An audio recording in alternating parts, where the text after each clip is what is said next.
সেই ছেলেটি আবার শুরু করলো হাঁটা, কালো লম্বা এলোমেলো চুলে চোখ দুটো তার ঢাকা, হাতে তার কৌস্টিক, পকেটে হারমোনিকা, কষ্টে ভরা এই জীবনের বহু গান যে তার শোনা।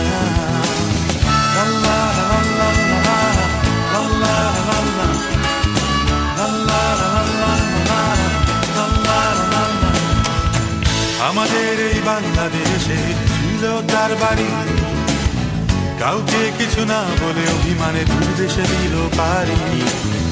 পকেটে টাকা শেষ, খাওয়া হয়নি কিছু, খিদে কেন ছুটছে শুধু তার পিছু পিছু। অদ্ভুত ছেলেটি শুরু করলো গাওয়া, হাতে তার কৌশিক, পকেটে হারমোনিকা।